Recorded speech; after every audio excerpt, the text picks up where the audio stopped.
What's going on, YouTubers? I have almost no voice. The show just ended. I'm going to be doing the rest of my review tomorrow, but I wanted to share a prophecy with all of you guys.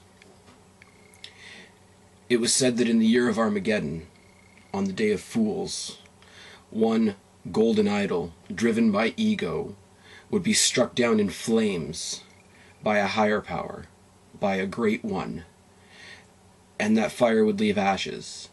And from those ashes the Phoenix's fandom would rise, rewarded and reborn. Oh yes.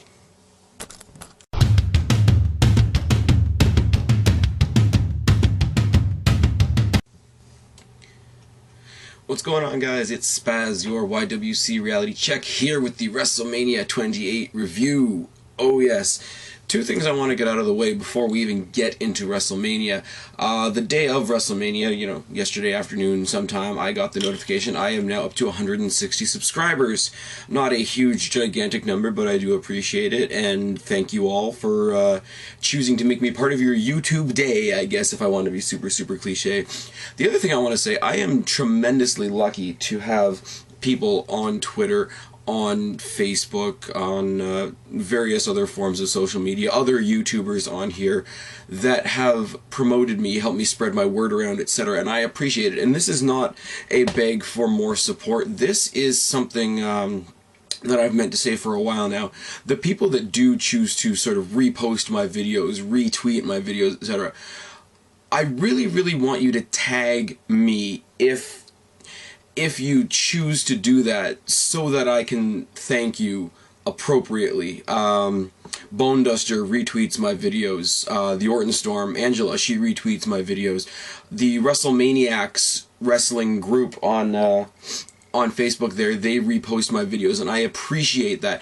But the thing is, I know that they do it because they tag me in it, or they hashtag me into it, or they put my Twitter name in there as well, so that I know that they've done it. If you guys are out there, anybody that's out there helping me spread the word about this channel, you guys are all amazing.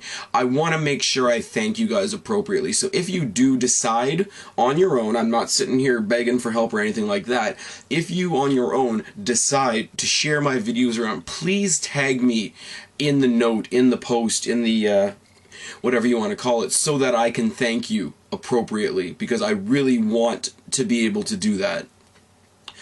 Other than that, let's move on to WrestleMania 28. WrestleMania 28.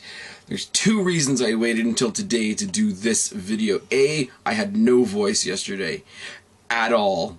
I would have sounded like John Laurinaitis doing a Raw or doing a WrestleMania review if I had tried to do the review last night. Second of all, I loved this show. I really did. Top to bottom, there was nothing I hated about this show. There were things that I could have done without. There were things that kind of made me roll my eyes, etc. There was nothing horrible about this show. That's one half. The other half was, as I watched the show, there's certain things that you watch and you're like, oh yeah, so-and-so is going to freak out about this, so-and-so is going to freak out, this certain type of fan is going to freak out about this. So I really, really wanted, for my own perverse amusement, to wait until today. To wait until I got onto YouTube today and saw everybody freak out about all the things I knew they were going to freak out about. And let me tell you guys, in YouTube, some of the ones that I debate with, some of the ones that I agree with, you guys did not disappoint me this morning. I was very, very entertained this morning by all the people that were angry about last night's WrestleMania. Oh yes. So, cheers to you all for cheering me up this morning. It was wonderful. It was absolutely entertaining. It was a perfect pre-show to tonight's Raw.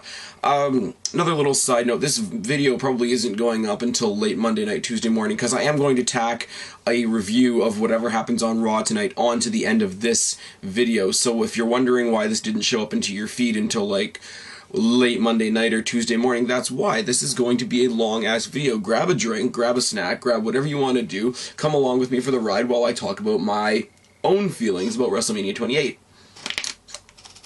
Alright, Before the show even started, we had Epico and Primo versus the Usos versus Tyson Kidd and Justin Gabriel in a dark match on the pre-show on WWE.com.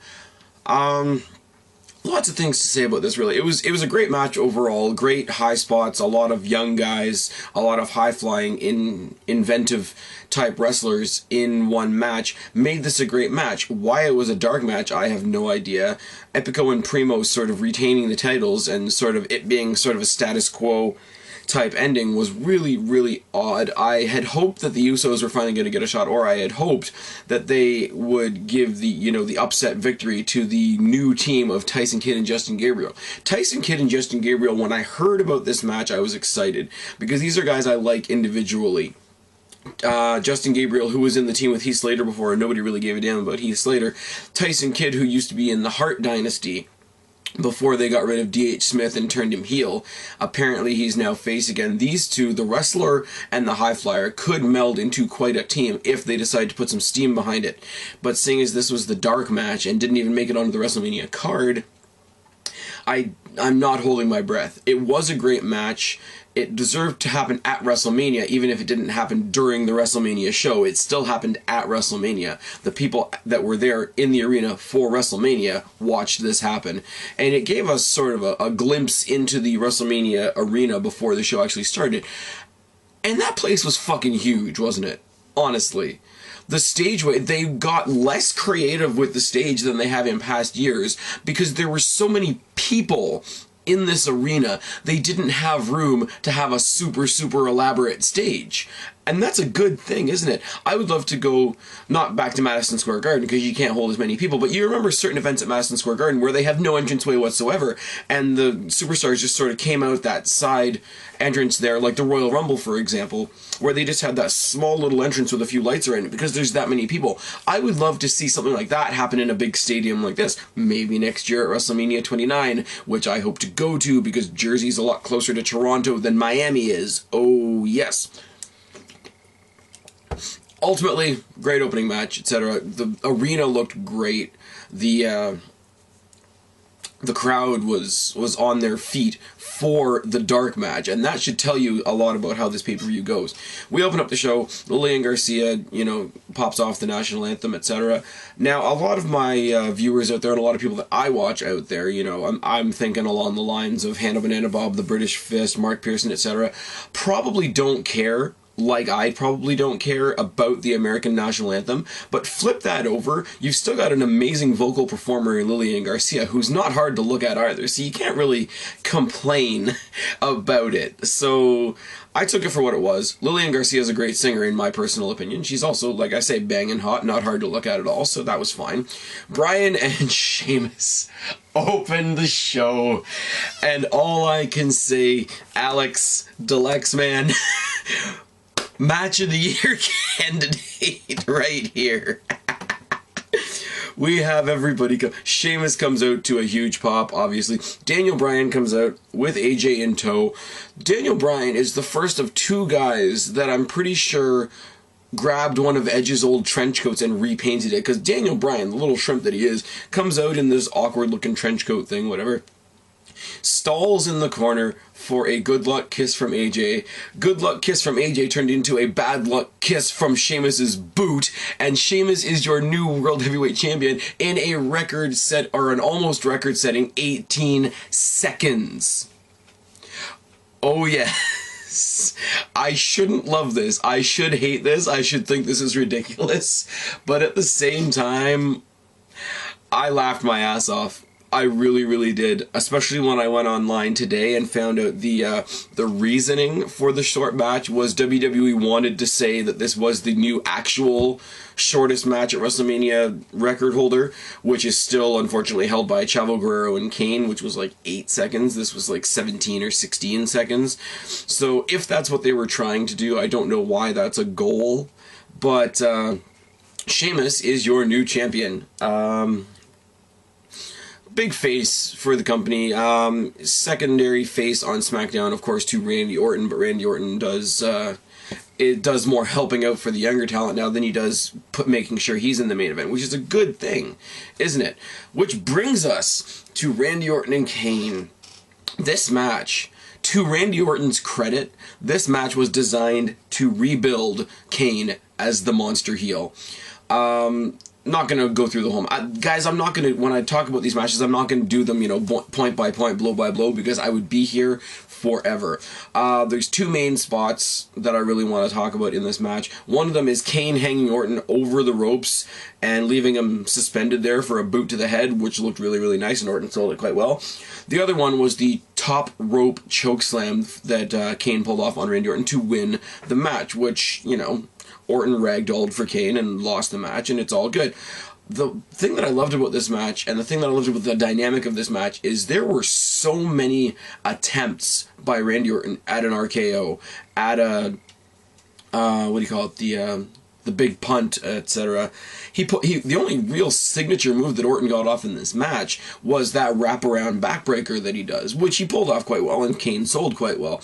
But these guys really, really, really went at it, and the fact that Orton did not get the majority of his signature material in really, really put over... I'm doing a video, fuck off. Really, really put over the fact that Kane was this dominant monster that won the match. Kane, fuck off. Taking nothing away from Kane, Kane did amazingly in this match. Orton made Kane just look that little bit better, that put him right over the top. Kane wins the match. Here's where everybody wants to get in my face, and Bone Duster, my buddy who gives me more shoutouts on YouTube than anybody else, I saw there was a leftover message from him on Skype this morning for me that said, "How can you like WrestleMania? Your boy just lost." I'm not like a Cena fan. I can enjoy an Orton match, whether he wins or not. And this is not a shot at Bone Duster. I know he was just, you know, giving me a little bit of a rib there. Orton looked amazing in this match, and if you can look amazing in a losing effort, that's one of the reasons Orton is in my Fave 5. He's like a Ziggler that way. He's like a Rhodes that way, but we're getting ahead of ourselves again. Rhodes versus the Big Show. Rhodes also, you know, pulling a little wannabe Edge type stuff. I guess this was kind of a tribute to Edge. Maybe, I could be totally speculating, but Edge going into the Hall of Fame, etc., etc. Rhodes comes out in a trench coat. Show comes out, they replay all his bad moments at WrestleMania, and I'm thinking, oh, okay, this is doomed to Rhodes' failure, but we went on with the match. Show dominated with size and strength for the majority of the beginning of the match, as we assumed he would. Funniest part of the match, obviously, was him pinning Rhodes in the corner and then sitting on Rhodes' face, which a buddy of mine that was here for the show compared to softcore porn, and I just kind of looked at him very awkwardly and sort of edged away. Side note, I had a lot of really, really awesome people. Anybody that was here last night that actually watches these videos, I've got in total about 10 or 11 Bramptonianites here to watch the show, making a lot of raucous noise in my basement last night. Guys, I had a hell of a time. Thanks for coming out, etc., etc. But eventually Cody does come back. There's some amazing ring psychology with Big Show and Cody Rhodes working on Big Show's leg. It makes sense. He's the bigger guy. He's the stronger guy. You want to take away some of his size and power, you go for the legs. It's awesome. Show comes back. I believe it was either the second or the third attempt at the beautiful disaster kick by Cody Rhodes. Show speared him in midair, which I think was a botch because it looks like he speared him in the crotch. Botch and crotch rhyme. See what I did there? Yeah. Ultimately, the Weapon of Mass Destruction punch gets the victory for Big Show, which initially I was like, what the fuck? But there's only two ways they can really go with this, is Cody Rhodes comes back bigger, better, stronger than before, gets the title back in Extreme Rules in some sort of big, you know, monstrously violent stipulation type match at Extreme Rules, or this is going to be the launching pad to Cody Rhodes getting into the main event title picture. Cody Rhodes versus Sheamus, Cody Rhodes versus Daniel Bryan. If Daniel Bryan gets the belt back at Extreme Rules, either one of those feuds could be amazing. So once again, you know, one of my Fave 5 loses, but he still looks good, and I still have a lot of hope for him in the rest of 2012 and going forward. I see Cody Rhodes in a very prominent spot by the time they get to MetLife Center next year for WrestleMania 29. Oh, yes. Alright, Maria and Kelly versus Eve and Beth. Basically, the only note I really have on this is that the face of the Divas division and the token celebrity of this WrestleMania beat the women that have actual talent. That's about it. There's nothing else to say about this. This match dragged out like a motherfucker. This was a typical, you know, diva piss break match dragged out over like 10 minutes. So if you like had some really, really bad tacos before WrestleMania, this was like your shit break, as opposed to the typical diva piss break. Next, we had something that was anything but. The end of an era Hell in the Cell match between Triple H and The Undertaker. Shawn Michaels is the referee. As the midpoint of the show, my initial reaction was, what the fuck? I slowly realized this was a perfect place to have this match. Jim Ross came back on commentary. Jim Ross was announced during the show and got a proper entrance, which was nice. He's rocking a bit of a pedo, like, beard mustache thing that makes him look like Ted DiBiase Sr., but whatever. He comes in, he joins. Michael Cole reluctantly shakes his hand as he joins the broadcast booth. I thought that was, you know, it's a Michael Cole thing, so if Michael Cole shakes your hand, you must have done something right.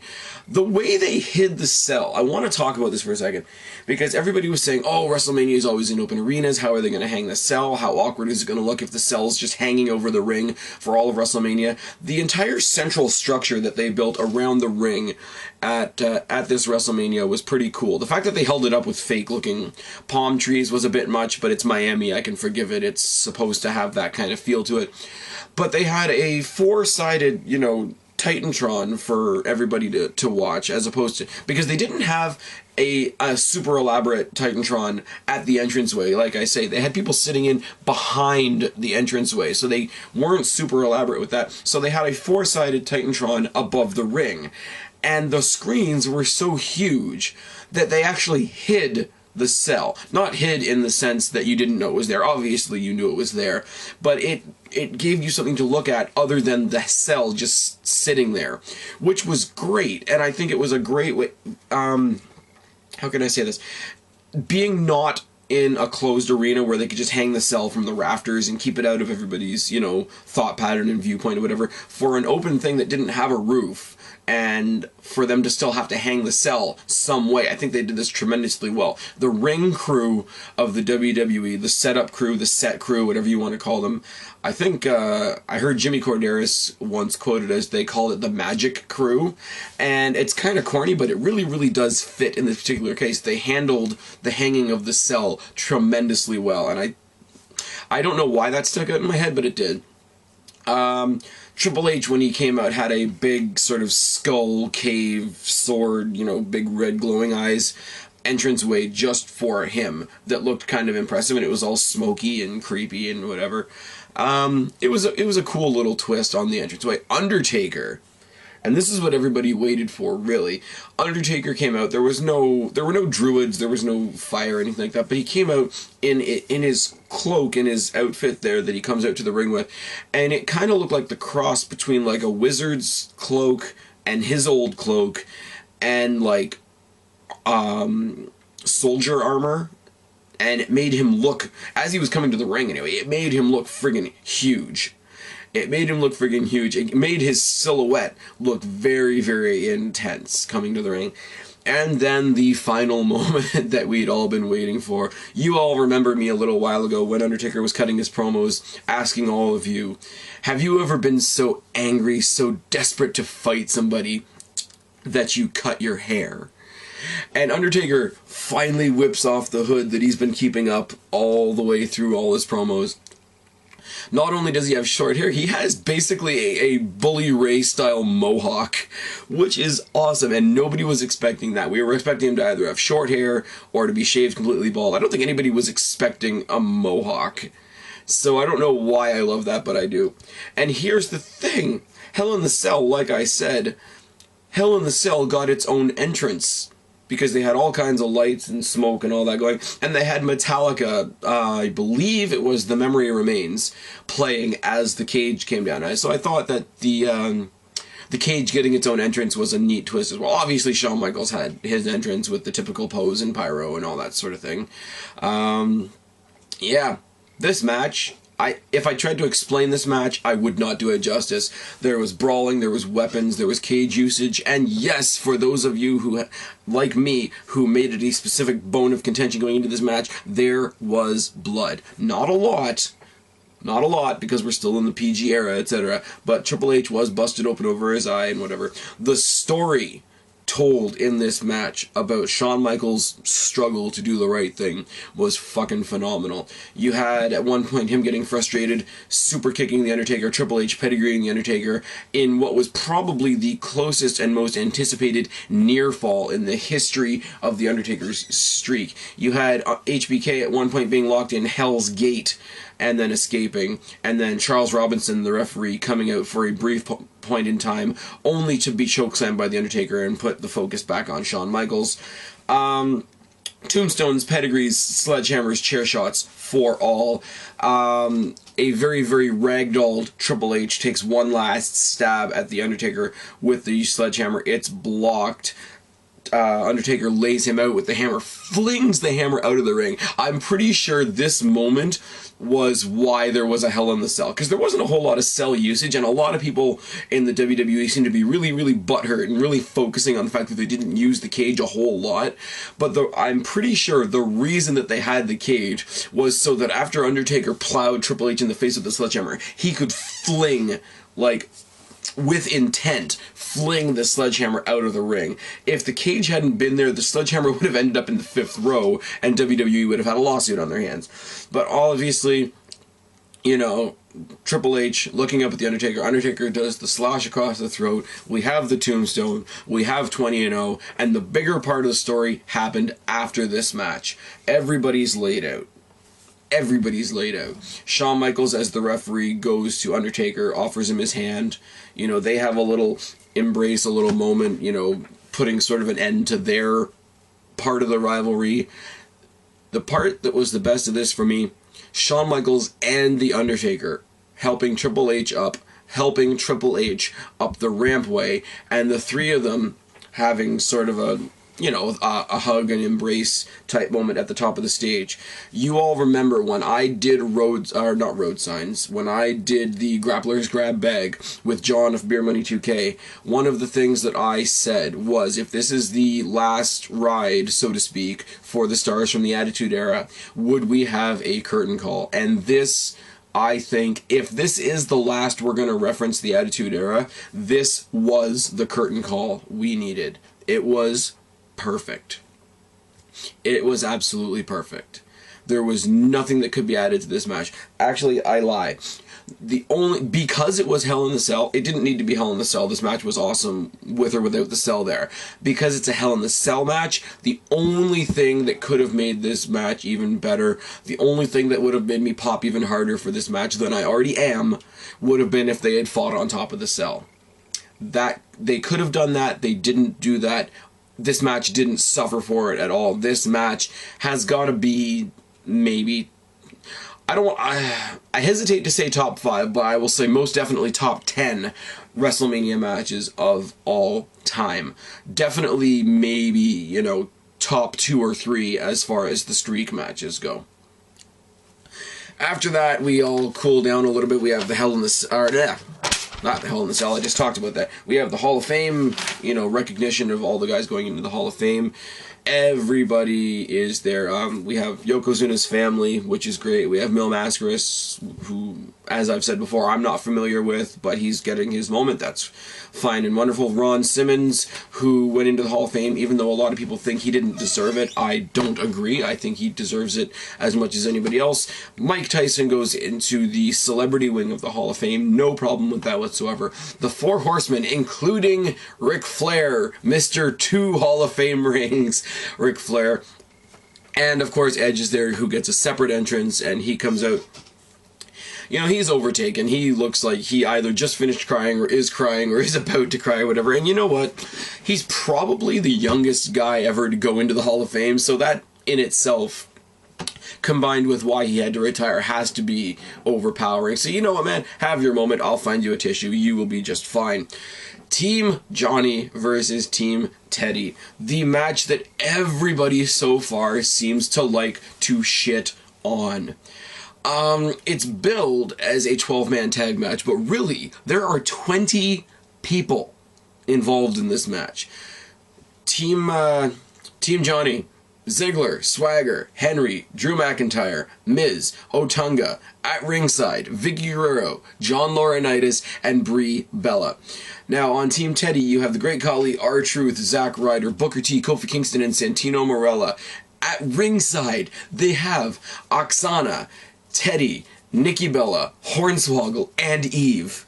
That's 20 people. That's 2/3 of a standard Royal Rumble for one tag team match. That's fucking incredible. Like I said, I'm not going to even try. I'm not even going to attempt to run through this entire match because I would be here all day just talking about this match. But I will go over the points of this match. The match was a pile of people match. It was basically, it was to replace the chaos that Money in the Bank would have had.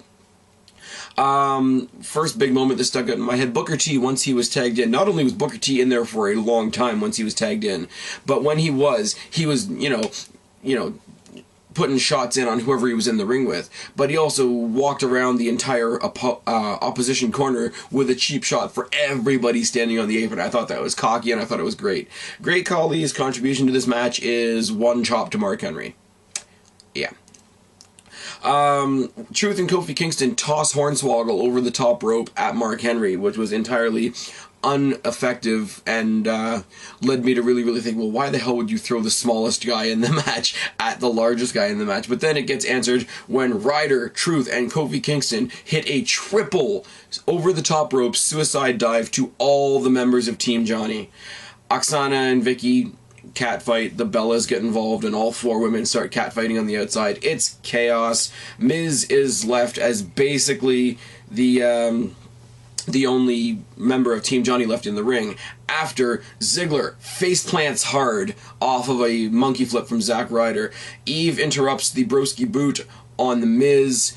Ryder gets distracted, you know, whatever, trying to get Eve out of the ring, dealing with the referee as the referee tries to get Eve out of the ring, and eats a skull-crushing finale from The Miz, who wins this match. To everybody that was shitting on The Miz, that was running The Miz through the dirt, The Miz is irrelevant, The Miz isn't going to have a spot at WrestleMania, The Miz, what's The Miz going to do important at WrestleMania? Yeah, The Miz, with a little bit of help from Eve, just fired Teddy Long.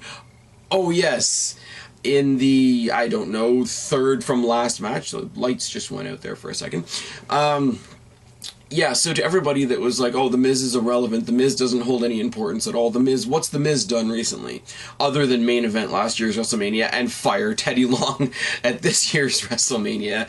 If that's not enough, if I'm not already laughing in the aisles, the last thing we see from this match is Eve kicking Ryder in the nuts, which is awesome. I love Eve's heel turn. I really do. At this point, I would love to see Eve accompany The Miz to the ring. That would be the power couple right there, because, you know, Bryan and AJ just lost a bit of their stock earlier tonight in, you know, a record 16 seconds or so.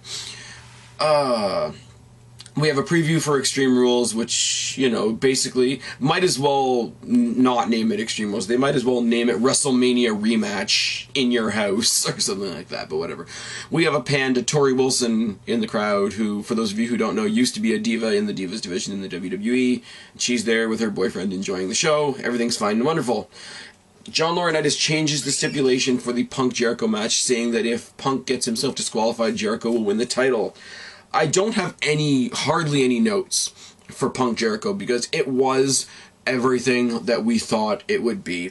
It was an amazing chain wrestling match, it was an amazing counter wrestling match, it was an amazing submission wrestling match, and it told a great story of Jericho, you know, rubbing the family stuff in Punk's face, trying to get Punk to disqualify himself so that Jericho could not only win the title, but win it in such a heelish way, basically being handed the title by John Laurinaitis rather than earning it.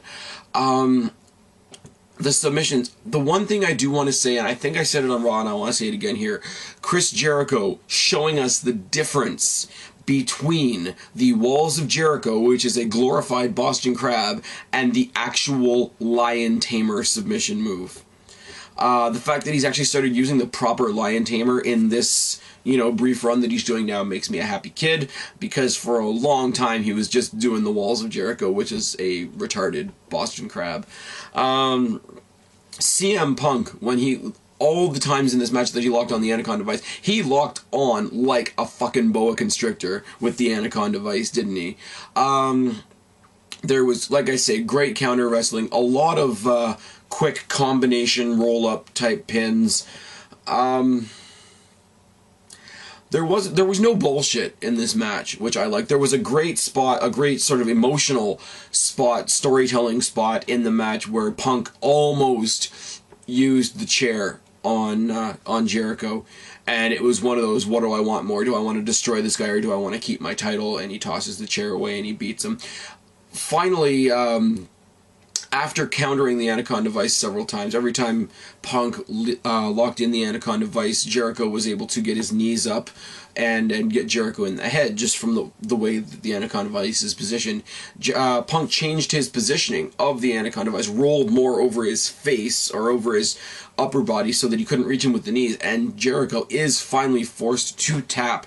This was a great match. Punk wins. I'm a big fan of Jericho. I have no problem with the way this match ended. Punk's one of my fave 5. Miz is one of my fave 5. My fave 5 is doing okay. Well, Ziggler was on the winning team as well, so 3 out of 5 ain't too bad for me and my fave 5 at WrestleMania, for sure. We needed to kill some time, so Brodus Clay came out to the Somebody Call My Mama music, and then he pulled out his cell phone and actually called his mama, who was apparently at home with the Bridge Club. But then we see somebody dressed like an old woman that's supposed to be Brodus Clay's mama, and she brings out a bunch of other supposed old ladies, and they start dancing. Brodus Clay and the Bridge Club and the mama and the 2 girls that come out with him to ringside just do a quick dance thing to waste time, to let the crowd calm down from the last 2 matches that they've seen before we go into Rock Cena. We see an advertisement for G.I. Joe Retaliation, which stars The Rock, makes a whole lot of sense, right before Rock versus Cena. Now, Rock versus Cena. Rock versus Cena. Oh, yes. We had MGK come out and sing Cena to the ring, and in the middle of him doing his, you know, rap thing, he basically takes an opportunity to shit on The Rock and try to convince the crowd that John Cena is an underdog. That's not going to work, especially in Miami. For all the fans that have had John Cena crammed down our throats, for all the fans that are disgusted that he's like a 10, 11, something like that time world champion, to then come back and call him an underdog is... makes me shake my head. It doesn't take away from this match, but it makes me shake my head. It's like, dude, you really don't know what the fuck you're talking about, do you? Flow Rider comes out and plays The Rock to the ring. Flow Rider gets a longer period of time to play The Rock out. The Rock comes out, and I will admit this, as a mark. Mark Pearson said it in his video, and I entirely concur. The Rock coming out to fight at WrestleMania was a goosebumps inspiring moment. It really, really was, because The Rock has that presence. It's like The Undertaker. The Undertaker has that presence. Austin had that presence. As much as I love a lot of the guys we have right now, in the era that we have right now, they don't have that aura, that essence, that atmosphere around them, and The Rock does. And just because we haven't had that in so long, it was a really, really zen type of experience. This match... Now, you guys know that watch this channel, I've been shitting on this match basically since day one. More so shitting on John Cena since day one, as it pertains to this match and as it pertains to his interactions with The Rock. Hear me now. Hear me right now. Speaking from the heart, speaking from my gut, these guys, The Rock and John Cena, busted their asses in this match. Yes, they did.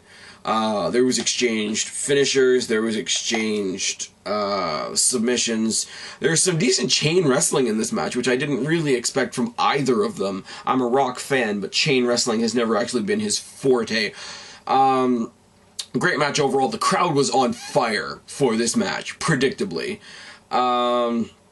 the one part of this match that really stuck out in my head, and this is where I'm going to actually give a nod to John Cena, and I'm not really sure why, because it wasn't the most exciting point in the match, but there was a point in the match where he had The Rock pinned up into the turnbuckle and was just delivering spear after spear after spear to The Rock, who was pinned in the corner, and it was a very effective looking spot. Everything else was pretty even. You had attitude adjustments, you had rock bottoms, you had sharpshooters, you had STFs, you had big slams, you had backbreakers, you had this and that and the next thing. And like I say, not a lot of, and like the last match, I'm going to say I was very surprised. Not a lot of bullshit. Not a lot of, you know, hey, I'm going to, you know, try and grab a chair, or I'm going to put you through a table or anything like that. There wasn't a lot of that. And like I say, I give John Cena the credit for that one, that spear spot that he did in the corner. And then Cena got just a little too cocky. Got The Rock down, was about to do the, you know, five-knuckle, you can't see my talent bullshit, and instead he decides to pull off the armband, kick the arm of The Rock to get him into position, gives a half-assed little motion like this, not even the proper... He's about to deliver the PG elbow, and The Rock says no. Nip up, rock bottom, fuck you, and the most brilliant, the most breathtaking, and I will say right now, my favorite 1, 2, 3 of all time. The Rock beat John Cena. The Rock beat John Cena. And let me say one more time, The Rock beat John Cena. Now, I'm not an idiot.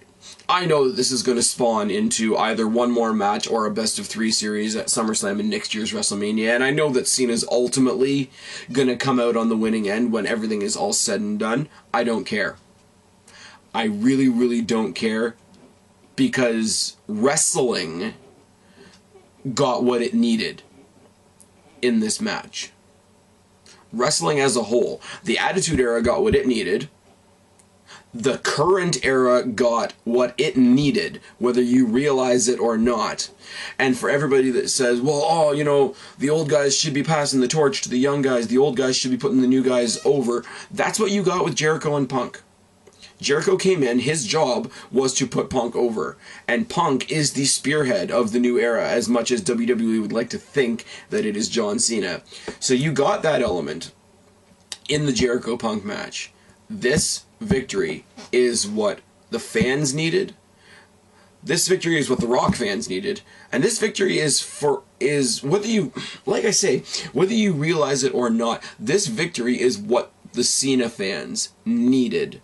Because now John Cena has chinks in his armor, he's not invincible, so the next time he wins a big match, it will be more important. Because now we will believe that there is a chance that he could lose. So, The Rock gets a victory, Cena gets legitimized, whether you believe it or not. The Attitude Era fans got what they wanted, the current era fans, whether they realize it or not, get what they needed. WrestleMania, Miami got what it wanted, and everybody went home happy. And, yeah. So I fully expect to see people bitching about how Cena got buried at WrestleMania. I fully expect to see people bitching about Daniel Bryan getting squashed by Sheamus. I fully expect for people to be so short-term that they can't see the positives in Cody Rhodes losing the Intercontinental belt and moving higher on the roster. I fully expect to keep watching videos with people freaking out. I fully expect people to completely downplay the Rock Cena match, like some people out there have already done, and you know who you are. I fully expect a lot of that, but you know what, guys? We got a lot of swerves at this pay-per-view.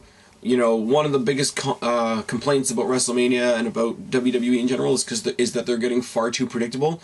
There was a lot of stuff in there that you wouldn't have predicted. You wouldn't have predicted a squash match on Bryan. You wouldn't have predicted Big Show walking out with the Intercontinental Championship. You really wouldn't have predicted Kane going over Orton, for all those fans that are like, oh, Orton always wins, da-da-da-da-da.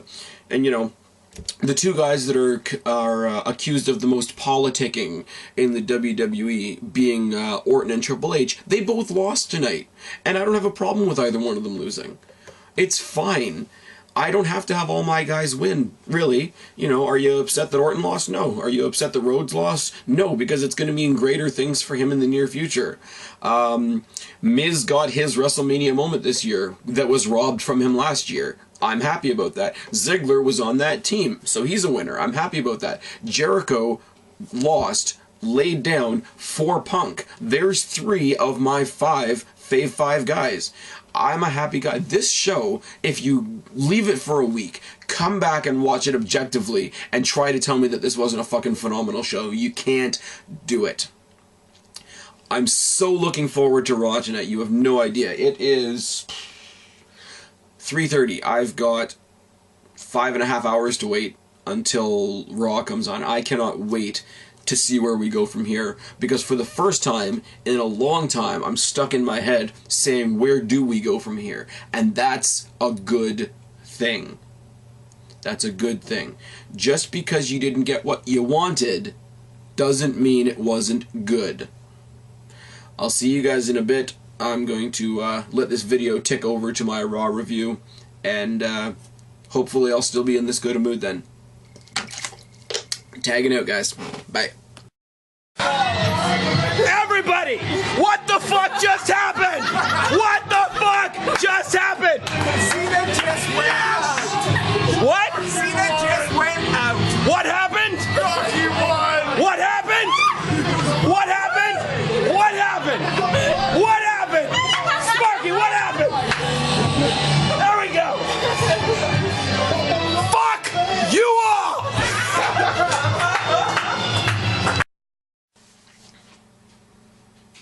What's up, everybody? It's me once again, Spaz, your YWC reality check, as if I need 2 introductions in one video. That is now time for the April 2nd Post-WrestleMania 28 Raw Super Show review.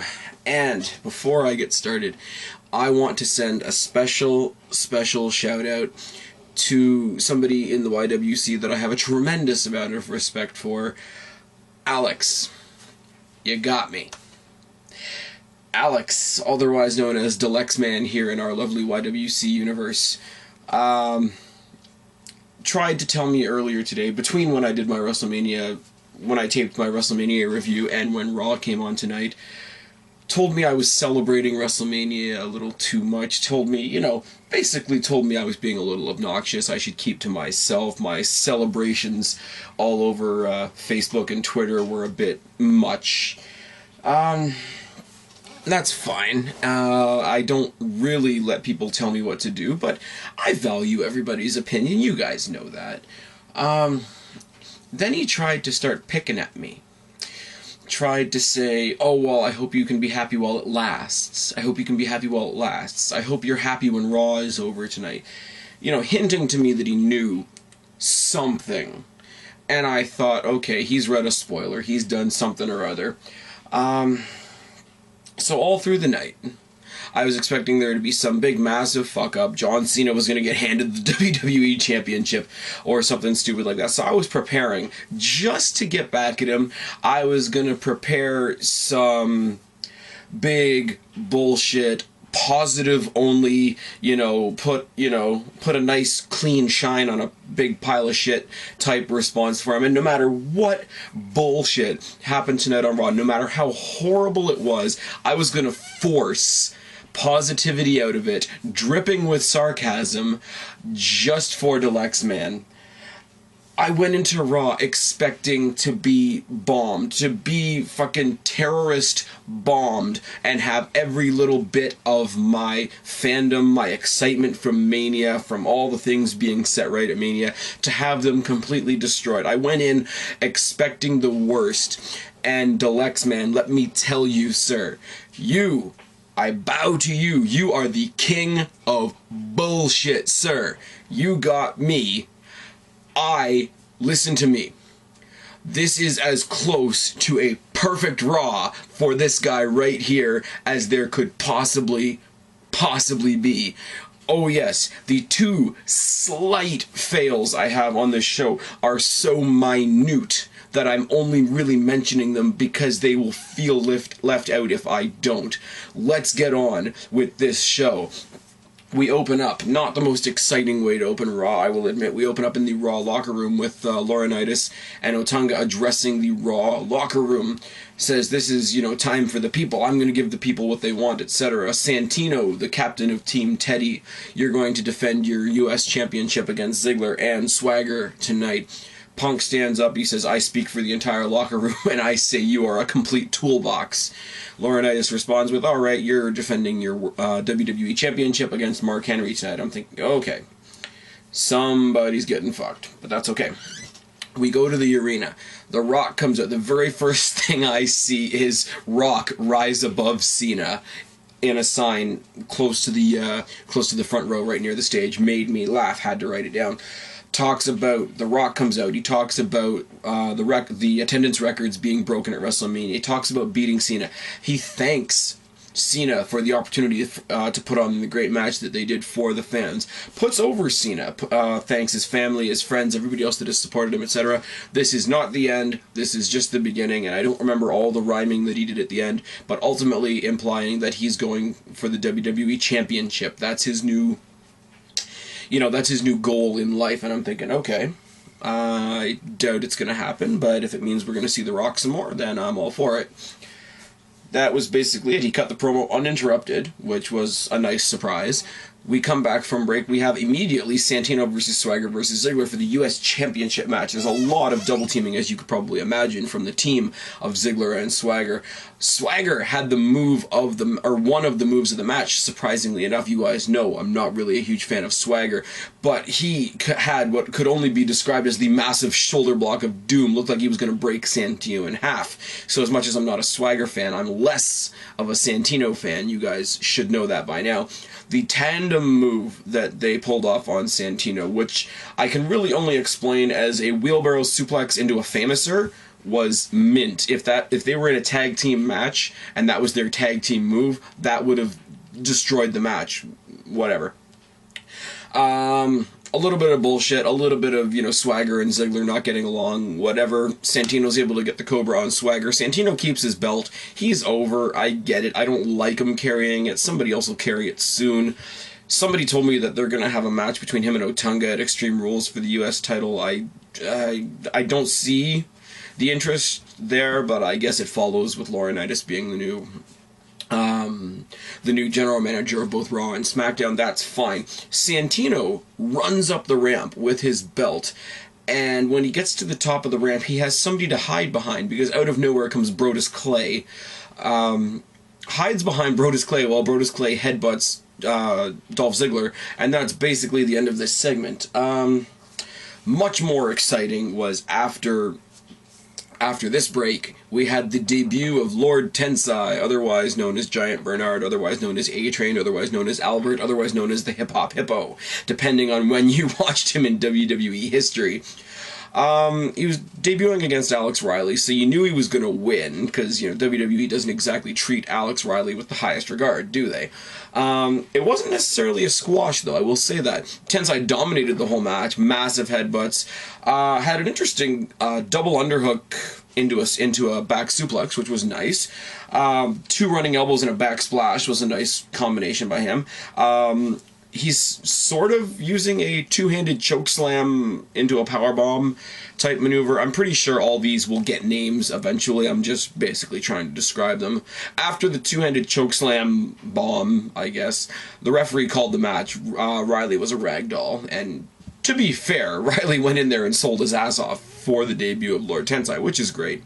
After the match, he spit something on his hand and then did the claw to Alex Riley's temples. If anybody remembers Kurgan and the claw that Kurgan used to do, he basically did that. But he held him up in the claw and then slammed him down. So it's a claw slam. Lord Tensai makes a great debut. He's got a little servant guy that comes to the ring with him. He comes with all kinds of Japanese, Chinese, Oriental, whatever it is. I'm not sure. I apologize. If somebody knows, please let me know. But he comes in with a lot of headdress and robing and looking very, solemn and quiet and intimidating. He's got more tattoos than when he left. He's got a lot of piercings, and he doesn't quite look like a bearskin rug anymore, which is awesome. Good to see him. That was, I love that there wasn't any, cloak and mirrors. It's just like, no, this is Lord Tensai's debut. He went out and had his debut, made his impact, and it's all good like that. Punk versus Mark Henry. I was so frightened in so many points in this match that this match would be what Alex was telling me about, because Henry pretty much dominated most of this match. Punk sells his back from the minute go because, all the work that was done on his back at WrestleMania yesterday obviously follows into today, only being one day later. Mark Henry clubbing blows to the back, modified surfboard around the ring ropes. I believe it was the bottom rope by Mark Henry. Punk, we know, can sell. Punk plays, like Alex Riley did, Punk plays the role of Ragdoll to a T. The one really big bit of offense that CM Punk actually had in this match was the Mark Henry bear hug was reversed into a DDT, which is great. Henry tosses Punk out of the ring eventually. That leads to a countout because Punk's just done. So Mark Henry technically gets the win, which is great for him. I guess he can say he technically beat the WWE champion. Punk retains the WWE title, and he then receives a World's Strongest Slam on the floor outside the ring and leaves. John Laurinaitis comes in and announces, hey, CM Punk, life's not going to get any easier for you. The people want to see that belt defended, so you're going to be defending it more often. So I'm thinking for the next few weeks, John Laurinaitis is going to give him an opponent a week, or some sort of storyline like that, which is awesome. Jericho walks out from the crowd mocking him. You look pathetic. This isn't the man that beat me at WrestleMania yesterday. I did make a promise to all the fans that I was going to make you take your first drink. He's got a bottle of Jack Daniels in his hand. He says, you're about to follow in the footsteps of your father, and douses him in Jack Daniels, which is great and wonderful, and Punk's sort of writhing on the floor and whatever. And with the second bottle of Jack Daniels, he says, watch out, because your first drink will go right to your head, and he bashes the bottle over CM Punk's head. I love the Punk Jericho storyline, and I love that it's not over yet. Sheamus comes out. He's about to give his big victory speech about beating Daniel Bryan, etc. He's cut off by none other than Ricardo Rodriguez, introducing the returning Alberto Del Rio. Alberto Del Rio congratulates him on the win, congratulates him on how dominant the victory was, and tells him that in a month nobody's going to remember that victory because you have a new challenger, and that new challenger is me. Alberto Del Rio announces then that Laurinaitis has given him the opportunity on SmackDown to face Sheamus. If he beats Sheamus on SmackDown, he's going to be in line for the next World Heavyweight Championship shot. I don't know where that leaves Christian, but whatever. The mic cuts out on Alberto Del Rio, and as Alberto Del Rio is trying to switch mics with the tech people, I guess he eats a brogue kick, and Daniel Bryan is watching in the back, looking like a pissed off little boy that needs his diaper changed. Moving on, Cody Rhodes, fresh off of his loss to the Big Show, goes in to a singles match against Kofi Kingston. He's still wearing the awkward-looking trench coat that he was wearing at WrestleMania, so I don't know how long that's going to last. We get about a minute of fast-paced action and a disaster kick from Cody Rhodes when Show interrupts and replays last night's loss for Rhodes. Rhodes is distracted. Rhodes is pissed off. Kofi gets a cheap victory at the expense of Cody Rhodes. Moving on. Eve comes out basically to kill time, basically to make fun of Zack Ryder, tell everybody that her big WrestleMania moment came at the expense of Zack Ryder, and to kiss John Laurinaitis' ass for a little bit.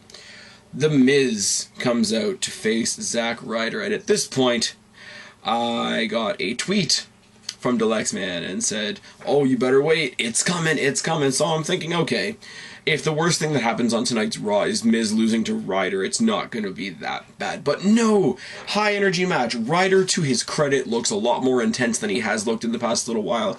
He's broken away from, needing Cena to be his bodyguard. He's broken away from Eve. He's broken away from being sort of like the goofy character, and he's a lot more intense. Did not save him from a skull-crushing finale and a victory by The Miz. Oh yes! We have Cena. And it's been sold all night, how has this loss affected Cena? Is he going to quit? Is he going to rise above? Is he going to turn heel? Is he doubting himself, etc., etc., etc.? Comes out. And I want to say, the chance that went up the entire time Cena was speaking. I'm not even laughing at Cena, really. I'm not even, you know, pro-Rock in this case, really. We want Lesnar. You're a loser. Yes, yes, yes. We want Daniel Bryan.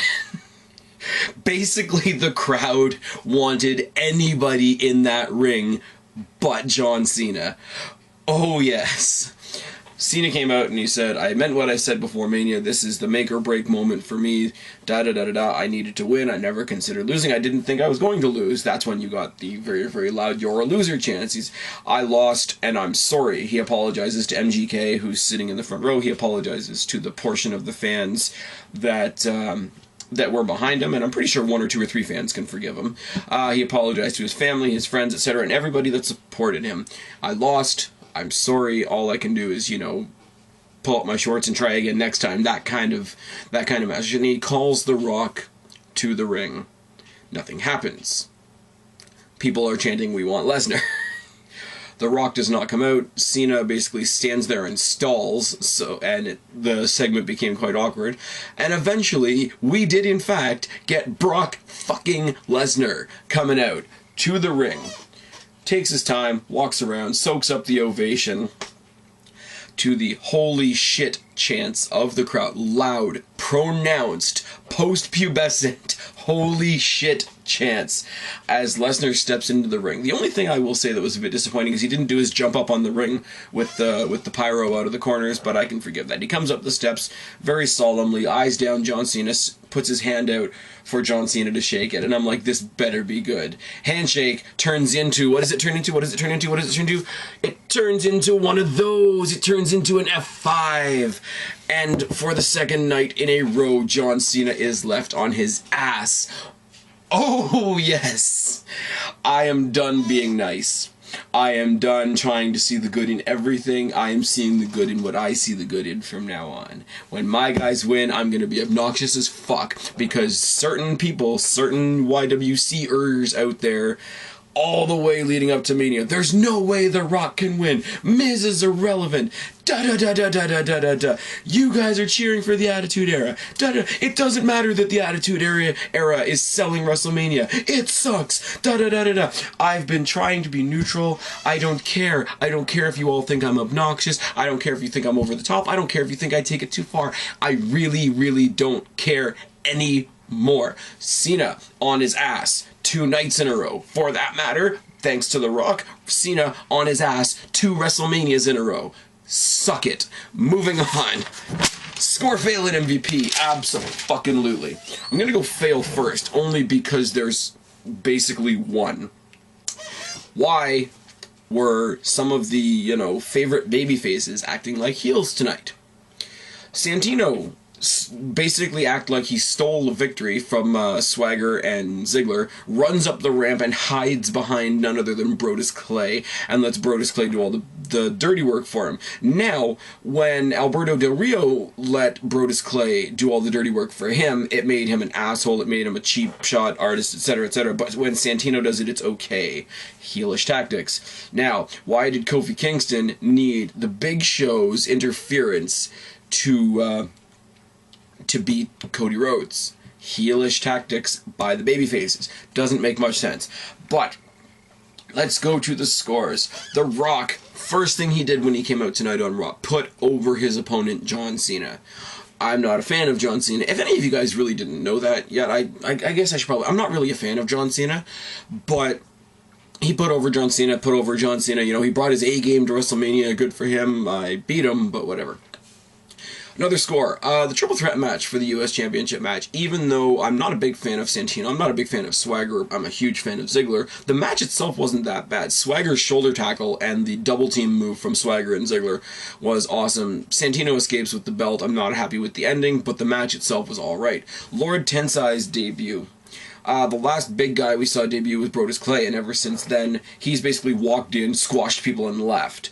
Lord Tensai's debut was extremely dominant, maybe more dominant, or definitely more dominant than Brodus Clay's, but it's been like, they're not squashes, they're prolonged torturous examples of how dominant he is, which is a lot more effective than having a squash. I know they're two completely different types of characters, but eventually I want to see Lord Tensai versus Brodus Clay. Oh yes.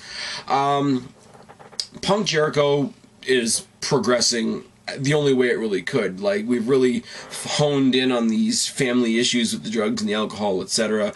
The only thing that they could do now really was to have Jericho make Punk take a drink. If he didn't do it at WrestleMania, I'm not surprised that he did it on Raw. Jericho, as I've said before, is that asshole heel that we legitimately want to boo, which shows how good he is. Side note to that, I really just want to say, as I've said week after week after week, and as I've said at WrestleMania, Eve is the only other really legitimate booable heel right now. All the other heels are cool and you kind of want to cheer them, etc, etc, etc. We've opened the door for a Punk-Henry rivalry, because Henry technically did get the victory tonight. So if they do ever decide to pull the trigger on a Punk-Henry match, it would be intriguing. I don't know how great it would be in the long run as a drawn-out feud, but if it went for a match or two or for a pay-per-view or two, I wouldn't necessarily mind it at all. My buddy The Miz won tonight over one of your internet favorites, Mr. Zack Ryder. Zack Ryder got dumped by Eve. Zack Ryder lost to The Miz at the big dance and lost again tonight on Raw, just to remind him what it feels like. Oh yes, now it seems other people other than The Miz are being reacquainted with jobber status. Twits. Moving on, Sheamus and Alberto Del Rio, we've got this feud introduced to us tonight. Even though Daniel Bryan is lingering angrily in the background, I am very intrigued with how this feud will go. I'm immensely happy that Alberto Del Rio is back. Between Sheamus, Alberto Del Rio, and Daniel Bryan, I really don't know where Christian's going to fit into the mix when he comes back. That'll be interesting to see as well. Maybe he'll go for, I don't know, the Intercontinental Championship. Christian versus Big Show. There's a rivalry that you would never have thought that I would suggest, would you? Alright, let's look at the Fave 5. Punk retains. Punk didn't win his match, kept his title, made Mark Henry look like $1 million, prolongs his feud with Jericho. Very happy with Punk. Orton wasn't on the show. They made brief reference to his loss in like photo recap form when they were recapping WrestleMania, but he was not on the show tonight, so whatever. Ziggler lost. Ziggler lost more so because he was bickering with Swagger in the triple threat match than because of anything that Santino actually did, seeing as Santino actually beat Swagger. He did not beat Ziggler, so he kind of lost, but he didn't really lose. Like, Miz won! Suck it! Rhodes loses due to heel tactics by babyfaces. So, again, very toss-up, very helter-skelter. And my MVP, just because I feel like being an arrogant prick, and just because it makes me happy with a smile on my face, Brock fucking Lesnar is your MVP. April 2nd, 2012, post-WrestleMania 28 Raw Super Show review. I have been Spaz, your fucking YWC reality check. Subscribe up there, talk down there, start that conversation, keep it going. Don't be a stranger. I'll talk to all you guys later, because right now I am tagging out. Bye.